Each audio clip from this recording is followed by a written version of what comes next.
Hey everyone, Silver here. I know it's been a long time since I've posted a video. It's been an interesting year that's gone by.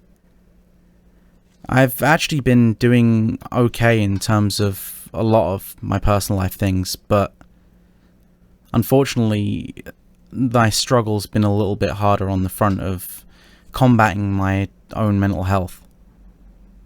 I've been struggling to get myself to be motivated to do things, even things that I enjoy doing, much like this. And this is what I guess you could call a first step in trying to push myself to do what I used to love. But I want you guys to know I'm okay, and I'm doing my best to do better. So thank you for everyone who's been patient and waited for me here. I honestly don't know what I'd do without you guys. But with that, enjoy this story. Day 1. The world has changed. Subtly. Over time. It didn't happen overnight. I figured it'd be a good idea to tell my story. Mostly to keep myself sane. I don't even know where to start. I'm new to all this recording and expressing my thoughts. It's just, I need someone or something to talk to. I need someone to understand the hell I found myself in. The sun went out yesterday, turned into a ball of grey, cloaking the world in hues of black and white. Even my own skin has taken on a lovely shade of pale, pale white. Not that it's much different than the previous shade. It's better even. Now I feel just like everyone else. Let's talk about everyone else. They're gone. They've been replaced by unthinking shells of their former selves. It was rather distressing at first, watching my friends, no, peers, I don't have friends, slowly change. I'd say they withered away, but if my lackluster parents ever taught me anything, it was not to lie. So I will not lie. They did not wither. They grew. Their arms grew down to their feet, and their bodies lost all of their fat and hair. Their skin sagged due to the lost fat at first, but then slowly grew and stretched tightly across their bodies, turning bleach white in the process. The face in particular had an interesting reaction. The skin grew over their mouths, ears and noses, leaving 2 unblinking eyes and a skinny hunk of flesh masquerading as a body. They're naked too. I'm not sure why. They lack any sexual organs, as if they've reverted to an asexual state. They just refuse to wear clothes. Maybe it's a form of evolution. They no longer require clothing. Or maybe it's supposed to mean something. Or maybe they just want to fuck with me. I've always wondered how they sustain themselves, due to their lack of a mouth. Nor how they communicate with each other. I don't think they can do either. I've never witnessed it. Nope, they just go on about their former daily routines, unthinking and unblinking. They don't usually show any malicious or hostile intent. They're just content to go on with their lives. They do get upset when I break my routine though, so I go about it whenever I'm in their presence. And I've taken to calling them drones. I believe it fits the figure quite nicely. When I first noticed the change, I was understandably panicked. I had walked downstairs expecting to see my mother and sister eating breakfast, but instead, I found 2 drones in their place. I screamed and ran, only to see 2 more crawl from separate doorways and just stare at me. It dawned on me that this must have been my former family, and I rushed to a mirror. To my horror, I was still the same person, and now I'm an outcast, the only normal human awash in a sea of brainless husks. So it's not that different than the previous world.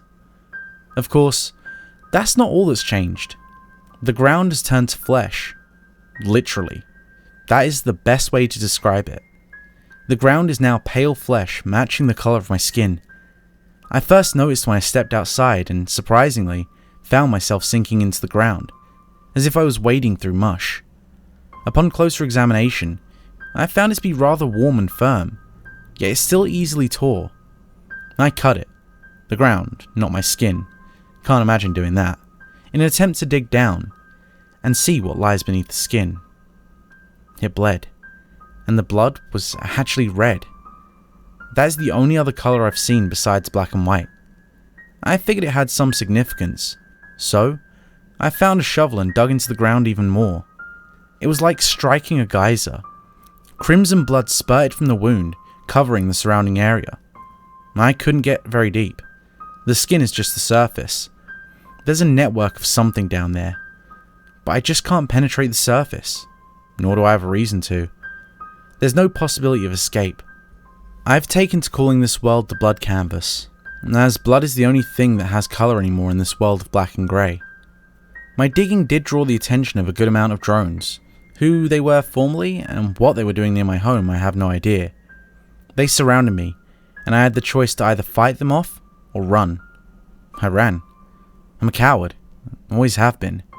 I ran from my problems before, and I continue to run from them now. Old habits die hard. God, I'm trapped here. As I mentioned earlier, I'm stuck in a routine from my former life. I wake up, go to school. Yes, I still go to school. It's somewhat humorous. A bunch of drones and I sit in a classroom sitting silently, staring straight ahead. Still not any different from the old world. I come home and go to bed at a reasonable hour. The whole thing's a farce. I gain absolutely nothing from the experience, and the drones seem not to care the least when I'm following it. But heaven forbid I break my routine for just a minute. That's when things get interesting. If I do one thing out of the ordinary from my past life, the previously harmless drones will gather around and swarm me. They'll stare at me, eyes wide open, their entire bodies twitching and vibrating. I can't tell if they're trying to communicate in some bizarre way, or are genuinely upset at my breakage of the cycle. One time, I tried walking towards one to coax a reaction from it, but the whole crowd shifted around me, so that I was always the centre of attention. God, I hated that. Honestly though, I have no idea if their intentions are hostile or not. I've never let them get past the twitching stage. I break down and return to my routine, and the drones gradually dissipate, satisfied with my actions. I'm stuck in a non-conformist hell. Christ, I sound like every edgy teen out there. That's what I thought this place was at first. A form of purgatory designed to punish me by forcing me through the old world's daily cycle. But purgatory would have a reason for being, right? There is no purpose of the blood canvas. No reason for being here. Day 2. Today was a bit worse than yesterday. I was strolling around the blood canvas, going about my normal school routine, when I came across another foreign entity. This one was not like the drones. It was capable of thought, and definitely had hostile intent. I call it the Hanger, for reasons that will become obvious in a moment. It had the basic appearance of a drone. Long arms, skinny, almost anorexic body, and pale white skin. Its left arm was missing. In its place was a messy red stub, attached to a long crimson rope-like appendage, which ended in a noose. The Hanger had a long protruding neck, cracked in the middle to the left, so that its head rested on its own shoulder. A chain was wrapped around the bottom of the neck, and coiled down its right arm. It actually had a face. Its mouth was stuck in a perpetual grin, and above it laid a pair of bloated eyes. The nose dripped red, bringing some colour to the bland face. Strangely, its right arm was covered in stitches, sometimes torn open, revealing a nasty crimson wound underneath. The final difference was that the Hanger was not asexual like the drones. It was definitely male, but it was still naked like the drones. What I'm getting at is that its penis was exposed too. I could see that its tip was red, and I honestly didn't want to look further to find out why. I'm sure you understand. None of the drones noticed the Hanger, and I tried to ignore it too, pushing the thought of it to the back of my mind, in the hopes that it would ignore me. It didn't. Instead, it followed me around the grey school campus, smiling, waving its noose and pointing at me. There was something about the Hanger that seemed strangely alluring. I couldn't tell you why. This thing was inhuman and so sickly, but its naked form was so... Never mind, forget that part. There was something strangely familiar about the Hanger, like I'd seen it before, but never took it seriously. I don't know why it chose to manifest itself now. I was sitting alone eating lunch, watching it about 30 feet away, when it decided to actually do something. It pointed at the nearest drone, signaled its downfall, swung its noose, and lassoed it, for the lack of a better term, the drone. The drone was taken by surprise. The noose tightened around its neck, and the drone began to panic, making a loud, muffled sound, of which I assumed was a scream. The hanger dragged the drone by its neck to a tree with surprising strength. The noose looked decayed and frayed and hardly stable, and grabbed the drone's twitching head with its free hand. The hanger then threw the drone over a low yet stable branch, acting as a pulley. The drone began to rise, making a louder sound and clawing at the noose around its neck. I just sat and watched the poor drone get lynched. Streaks of red flowed from the drone's neck. I assumed the hanger's noose was barbed or something. It was horrifying, yet strangely beautiful, watching the red flow into the white blankness of the world. I didn't have time to admire the queer beauty of the scene. The hanger waited until the drone was silent and dangling, released it, and began walking towards me. Now, I'd been reasonably calm watching the drone get hung. After all, it was a brainless shell, brought back to reality seconds too late. But the thought of me being lynched flooded my mind with fear and panic. I had waited too long. The hanger was closing in. I'd been sitting on what was previously a patch of grass, now turned flesh. The flesh was unavoidable. I found grass flesh to be softer than the hardened flesh that replaced the concrete. I got up to run. My shoe dug too much into the flesh, and I ended up falling and tearing a patch into the ground. Fresh crimson oozed slowly out of the ground's wound, and the hanger stopped its advance to ponder this new development. I was still on the ground, in pain, realizing that I'd skinned my knee and was bleeding. The hanger was above me, its ankles now tinted red as it stood in the ground's wound. I began to feel a feeling of pure joy. No, not joy. Acceptance. I realized how strange that sounds, but it was still true nonetheless. The pain of this world and the previous world would finally be over. My salvation was finally at hand. I accepted my fate and waited for the cold, rough noose to close around my neck. Choking to death wasn't my primary choice of death, but it would suffice. Obviously, it never came, since we're both here right now. No. The hanger decided it didn't like something about me. I looked up as it stood over me. Its pale, naked body reeked of decomposition. I got a better view of the creature, not that I really wanted to. Its skin was rougher than the drone's. Some patches had rotted away entirely, leaving a mess of black and grey in their place. Hair grew in patches all over its body, some areas natural, some unnatural. Blood was dripping onto the ground in front of me. I forced myself to see why. The head of its penis was cut down the middle, causing the red splotch I had seen earlier. Now, it was dripping before me. It too was covered in stitches like its arm. Some were also torn open. Looking back on it, the image is still unnerving and makes me question my own sexuality. I know. We'll talk about that a later day, as it probably has something to do with this whole situation, but right now, I just want to talk about this beast. I cringed, waiting for the hanger to make its move. Instead, it stood there staring at me. The perpetual grin began to fade, replaced by a look of horror. I looked at its crooked face and tried to follow its eyes. It appeared to be staring at the wound on my knee, as if afraid of it. A peculiar thought entered my head. It feared my blood. This was the only conclusion. I would have surely been hung by now, if not for the sudden shock of pain in the aftermath. The hanger began to back away as more of the red flowed from my knee, and I began to grow more confident. I had finally found my defense, in the form of my own flesh. Why this was, I still have no idea. It makes no sense really. Then again, nothing makes sense in this world. Still, with this new knowledge, I dug my fingers into my wound and began to tear, ripping the scratch apart and allowing more blood to flow through. And actually, the pain was already fading, replaced with the feeling of elation and power. The hanger was a good distance away, and I stood up and started walking towards it, showing the blood on my hands. Drones too began to mass around us, glancing back and forth between the two of us. They made no move, instead choosing to simply stare. Interestingly, they didn't show any remorse towards their fellow drone that lay suffocated behind them. I suppose they don't have any feelings for one another, unless united against a common cause. I started walking towards the hangar. It let out a shriek, its mouth now fully agape. Then it ran. As simple as that. It was afraid of my blood, for some reason, and I have no desire to question why, and it had fled the premise. I returned to my spot of sitting and resumed eating lunch, satisfied that I was safe for the time being. When lunchtime was up, I walked over to where the drone had been hung and examined its corpse. Its eyes were now shut, creating a face of pure flesh. I could see the spiral of red around its neck, and saw that it indeed come from multiple holes in its neck. I left it there. Some of the drone would surely come upon it and clean it up.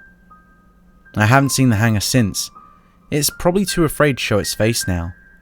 But why be afraid of blood? And obviously, blood is important in this world. It's the only thing that has colour. Fascinating.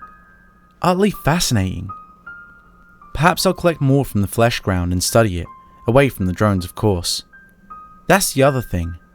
The drones are hiding something. I know it. Maybe they're a hive mind or something. There's just something off about them. More so than the fact that they're walking sculptures of skin. No. I don't want to discuss this any further. It's been a long, tiring day. We can talk tomorrow. Day 3.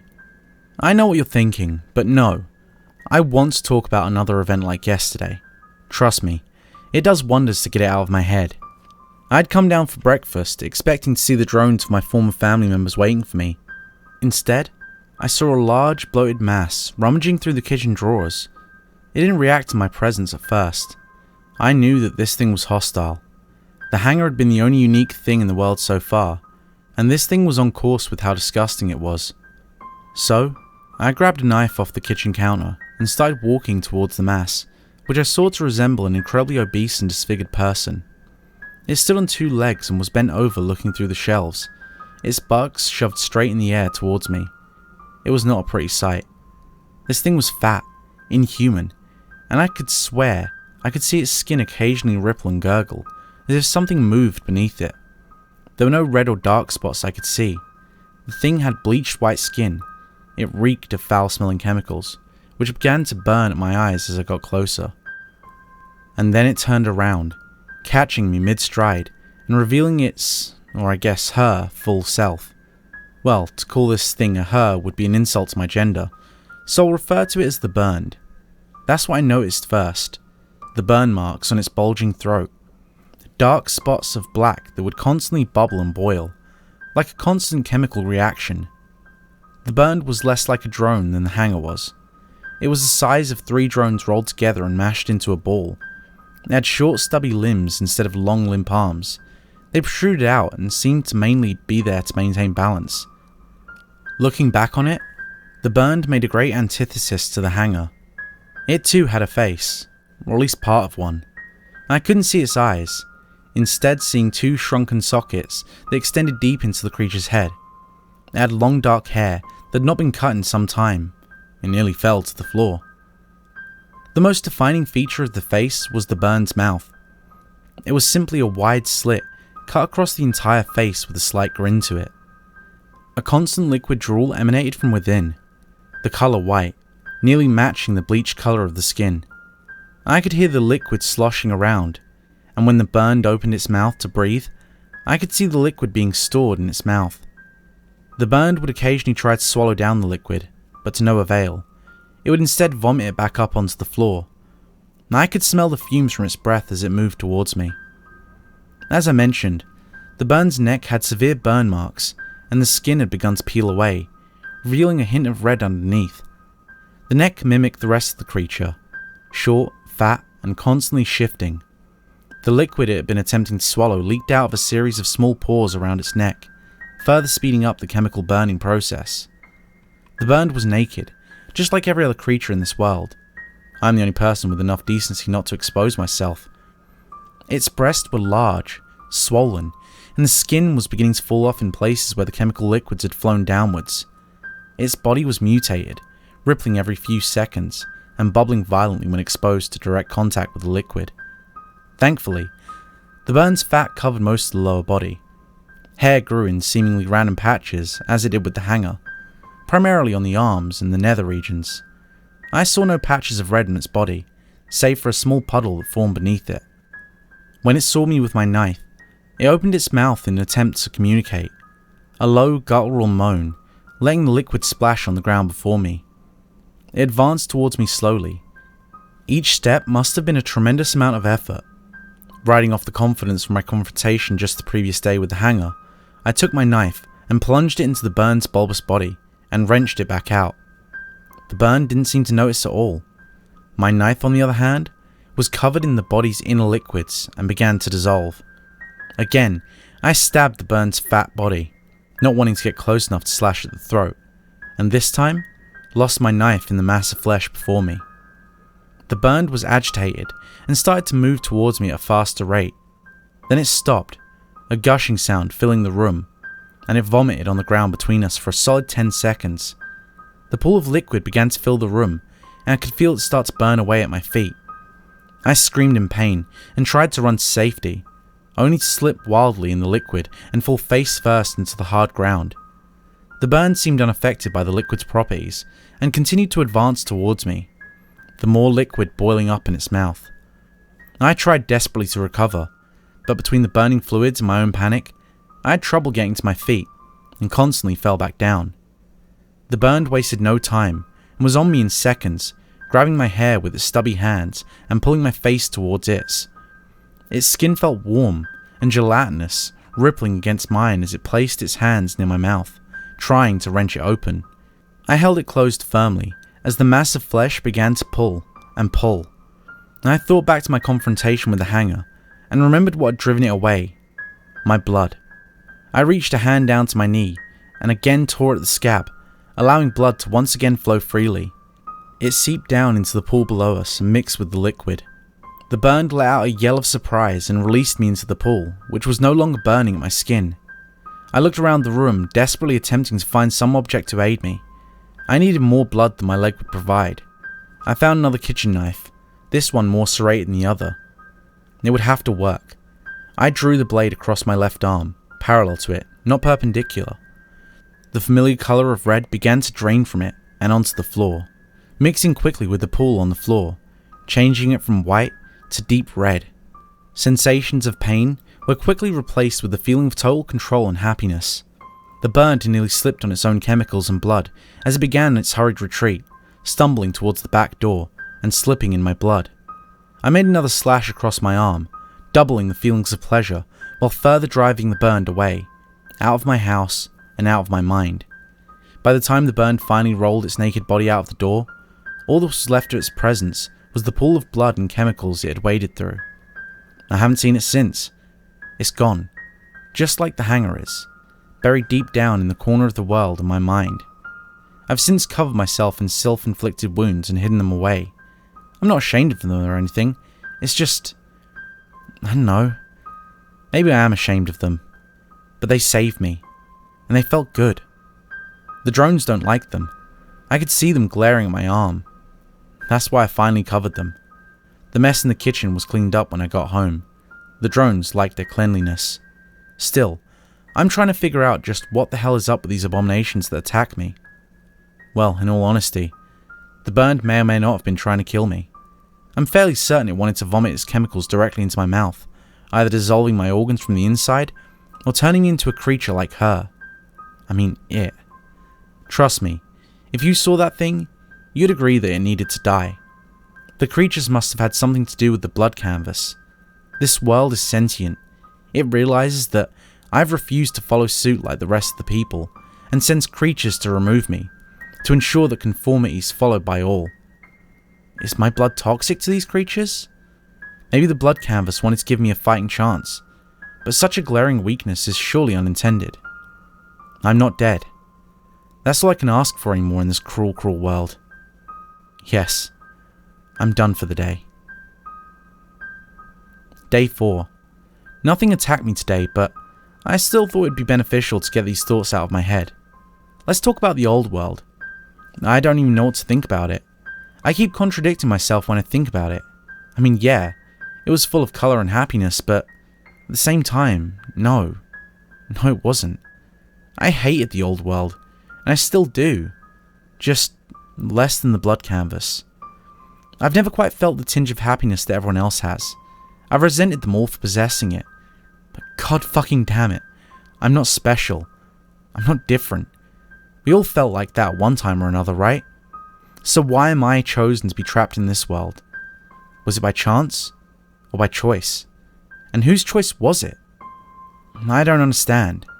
And I don't know how to save myself. And it's not like there's anyone I can turn to. Everyone is gone. Except for you, I mean. Obviously, someone heard my cries of frustration. How are we able to communicate? Are you trapped here too? I don't know. I don't know shit. I did cut myself again earlier. No reason, I just simply wanted to see a colour again. I took the blade to my hip and dug it in deep into the flesh. It was a darker red than I'd seen in a while, which was a refreshing change of pace. It gave me a good rush. You see, I cut my hip so that the wound would constantly rub against my pants as I walked around, never fully healing and leaving me languid all day. It's a crusty mess of a scab right now. The drones can't see it either. That's a nice bonus. I've started carrying a razor in case I ever need to defend myself again. It is kind of cool being the last human alive, at least as far as I know. It gives me something to fight for. But holy shit is it lonely. I never realized how important it was to actually see other human beings every day, whether I wished to speak with them or not. And there was the odd person that I could always talk to every now and again. The blood canvas is just so empty. Of course, if I saw another human being, I'd probably do something despicable. I mean, as long as there are no drones around, this world is technically consequence-free. I wouldn't mind cutting up another person just for the hell of it. I'd slice up a drone, but that just wouldn't be as satisfying. They wouldn't realize what's going on until it was too late. I want to see the fear and panic in another's eyes as I cut their lifeline short. I want to feel their blood on my hands. I want to feel my blade cut down to their bone. I want to feel my fingers in their eye sockets, gouging them out, twisting and eliciting anguish and agony. Then, I want them to die. I want them to regret leaving me so alone. Retribution for myself in the old world. I have control here in the blood canvas. Christ, that sounds awful. I don't mean it. Sorry. I got a bit carried away. God, I hate thinking like that. Really, I do. Sometimes I get flashes back to my old life. Yeah, I suppose I've buried that enough, but come on, I'm stuck in another world. You can hardly blame me. I don't know what was worse, my peers at school or my parents at home. Sure, it's one thing to have everyone stare at you and call you a whore or a slut behind your back, or to your face if they're feeling particularly brave, but it's another to come home and hear your parents discussing their misguided child and trying to fix you. I'm not a social person. My lack of friends or allies was something I grew accustomed to, and even helps me cope with the loneliness now. Shit. I don't know why I'm talking about this. It's inconsequential to my current situation, and no one wants to listen to it. Day 9. It's been a few days. Nothing interesting happened until yesterday when I met another human. Or at least, another person like me. A young girl around my age, seemingly appearing out of the mist. At first, I was obviously suspicious. After all, the only apparitions that had appeared had tried to kill me. I met her on campus.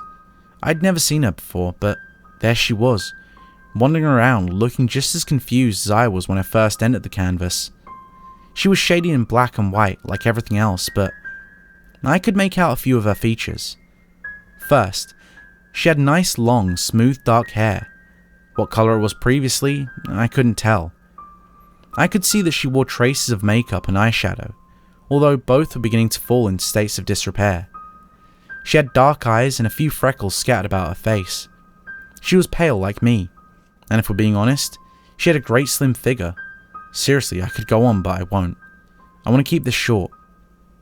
She was surprised at my presence and asked where the hell we were. Instantly, I fell in love with her voice. Although just listening to someone other than myself talk was what I really needed. I told her we were trapped in another world, and asked how she arrived here.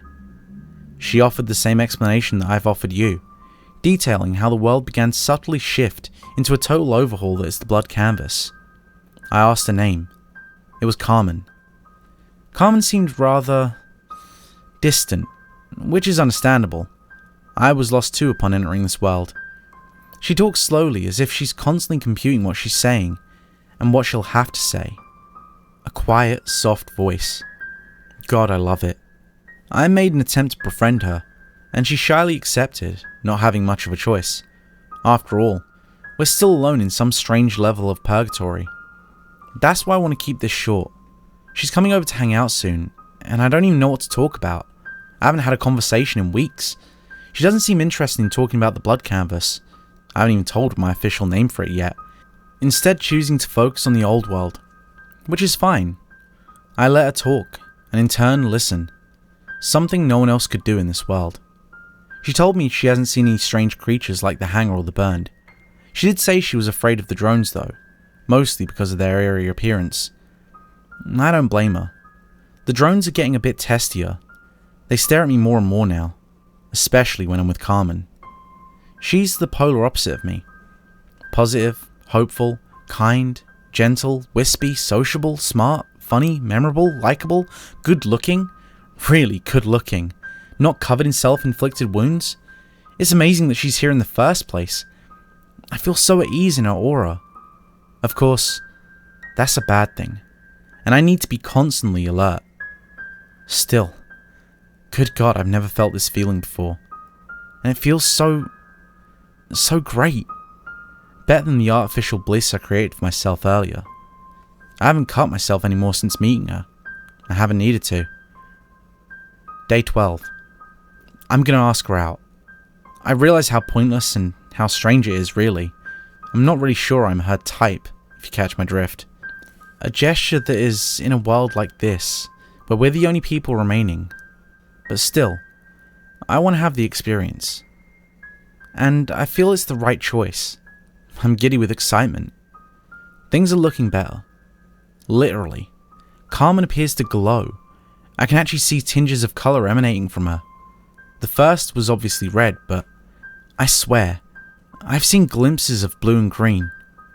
Blue eyes. I swear she has blue eyes. I'm afraid to ask her. She doesn't like being reminded that she's trapped in this alternate dimension. Anything beats the black and white droll. The sun still burns bright, bleach white, and the ground is still flesh and bleeds. But damn it, my whole world has actually changed. I also haven't seen any other hostile abominations, and neither has Carmen. It's like she keeps them away. Hey, I'm not complaining.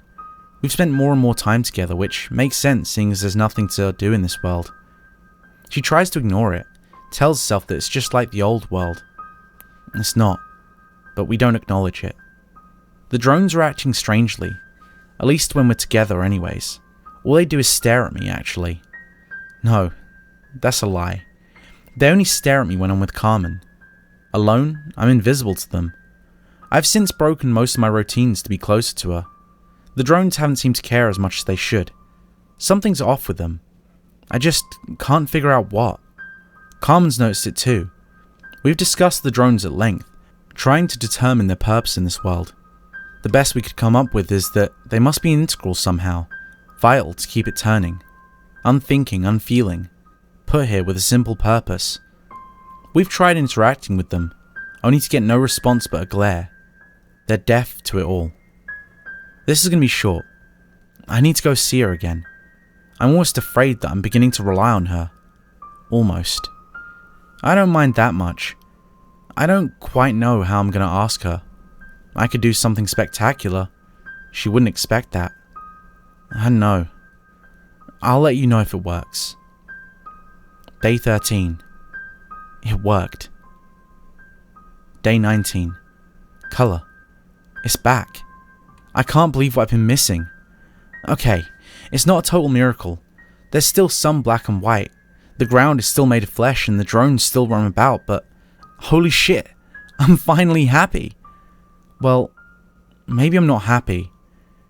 Maybe I'm just not depressed anymore. Things are definitely looking up. Something I never thought possible. I don't even know what to say here.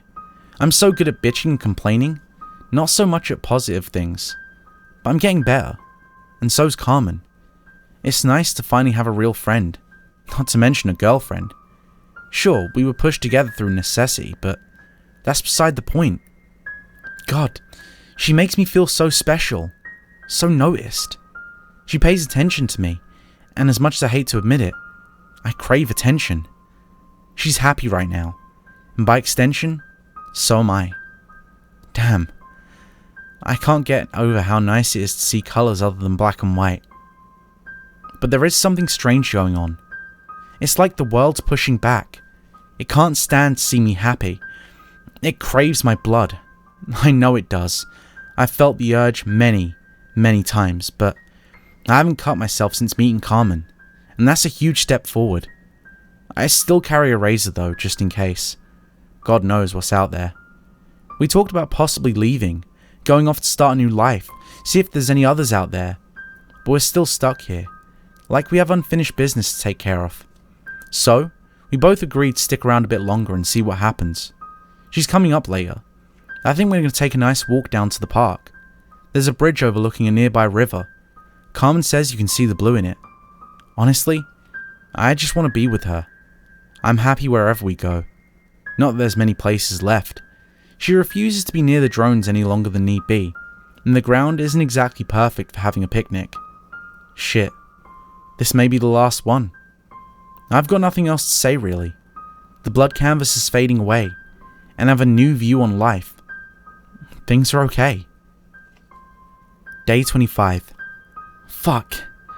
I don't even know where to fucking start. Everything's fucked. I should have known something was wrong. That things would never go back to normal. It's the goddamn world. It doesn't want me to be content. It won't leave me be. Shit, where do I start? This happened yesterday. I was just too upset to actually talk about it.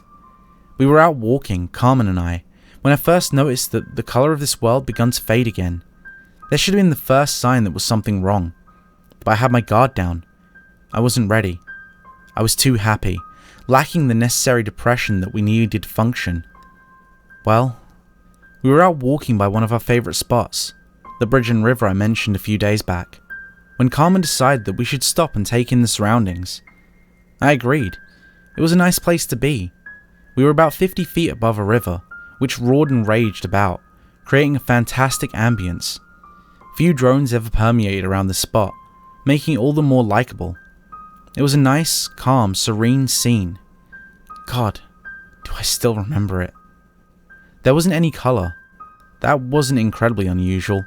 In fact, I was completely used to it. Still, it was marginally unsettling. But we were enjoying ourselves, leaning over the railing and talking. We were discussing the old world. I had talked about how much I hated and almost preferred this world, while Carmen talked about how lonely she currently was, and how she desired to find a way back. Then she started getting more descriptive. More, literal. I'll reiterate the conversation to the best of my memory here. How do you think we get back? She asked. Why would you want to go back? We have all the freedom in this world. And we have each other. Oh no, don't get me wrong, it's not you. I love being with you, it's just... I guess I miss my family, my friends. I miss the colour and warmth of the old world. The blood canvas is just so dark and disturbing. You're the only thing worth a damn here. I never told you I called this place the blood canvas. Oh, well, I mean, that's what I've been calling it, I guess. I mean, blood used to be the only thing that brought colour here. Until you showed up. Until you showed up. I wish we could just capture this moment forever. Yeah.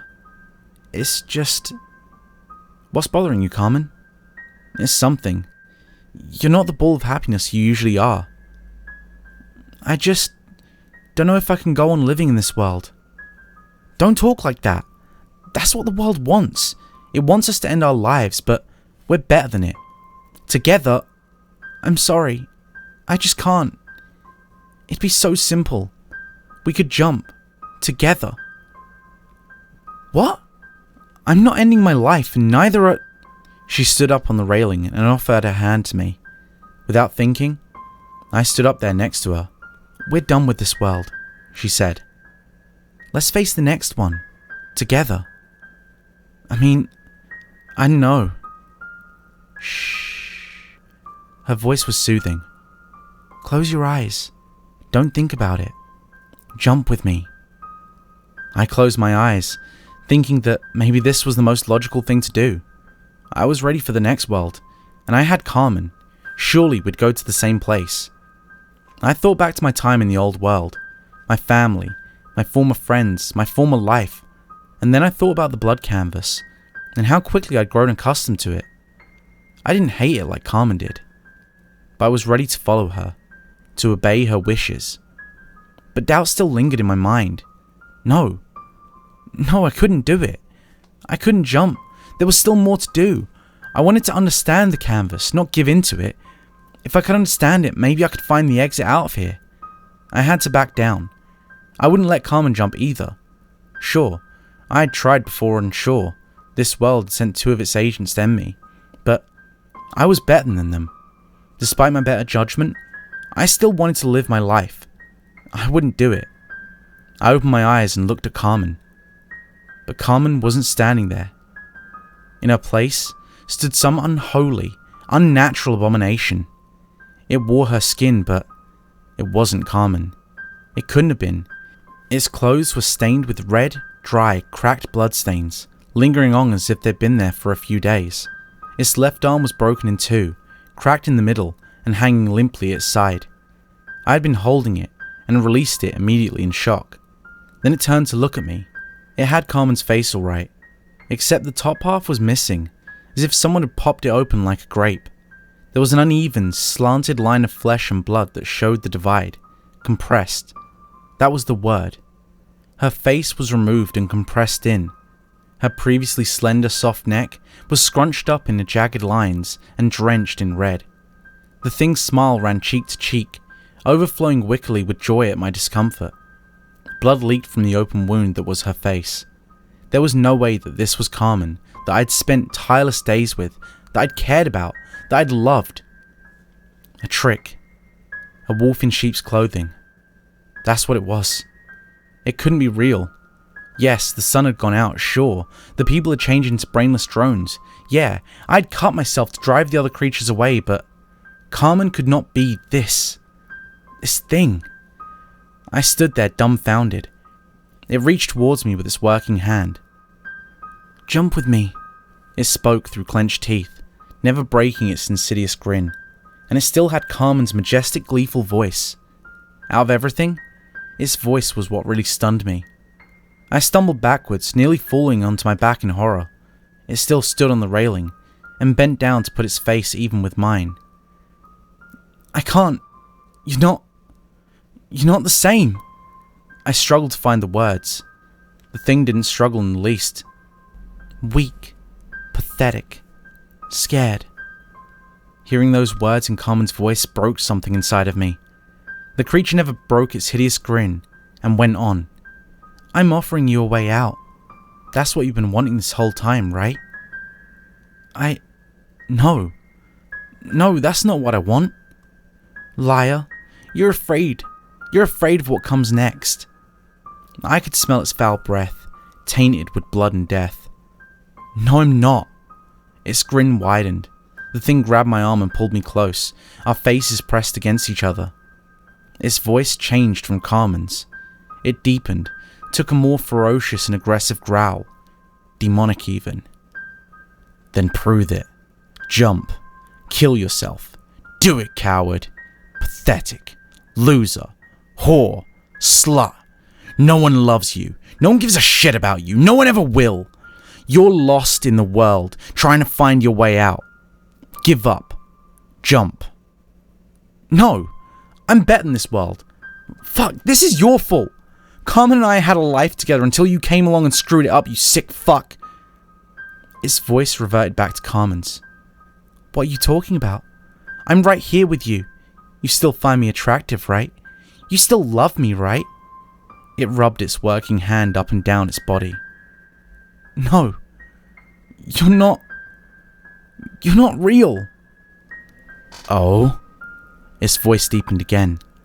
A clever one. Tell me, what makes me less real than everything else in this sick, sick world? I had no answer to that. Instead, I dug out the razor I'd been keeping, just in case something like this happened, and put it to my arm and dragged it across. Crimson once again oozed out of the fresh wound. Ha! Bleed your problems away. Can't even answer the fucking question. His voice twisted, obviously in pain. It's not that simple. Your problems. They'll bury you before you bury them. Farewell, my friend. Good luck finding someone else to give you attention. It switched back to Carmen's voice one final time. I love you. It blew me a kiss and dropped off the bridge, falling into the river and rocks below.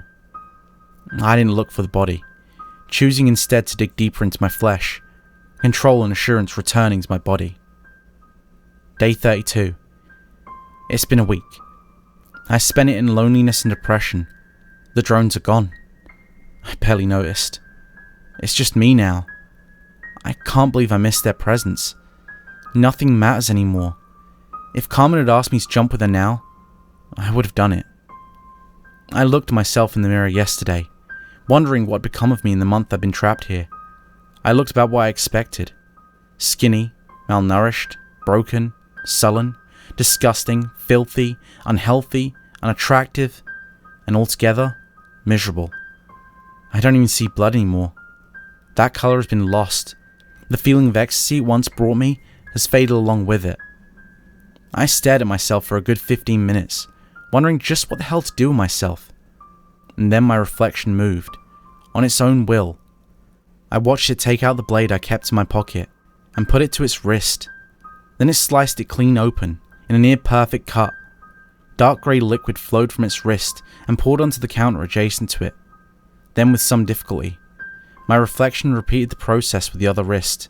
Its arms were drenched in presumably blood, as it held them out towards me, for me to observe. It grinned at me, and then fell to the floor lifelessly. I shook my head and my normal reflection appeared again.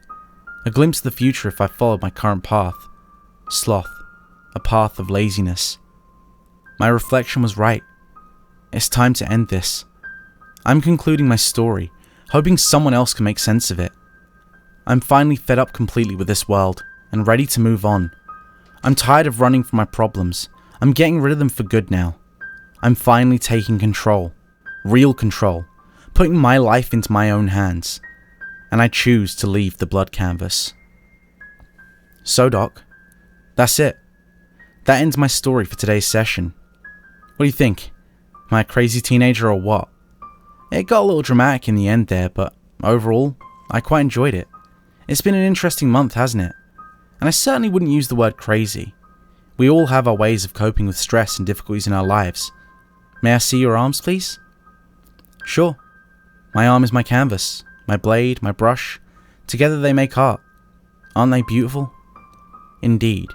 Now I want you to realize that you can't punish yourself like this. We've talked about this numerous times. You know you can't keep hurting yourself like this. There are those that genuinely care about you. You've had a very troubling month. You're all confused about your sexuality. You're alone, but you realize that you're winning the fight, correct? Every day you're still alive, you are winning that internal struggle of yours, and you're making progress. Don't forget that. Thank you. You're most welcome.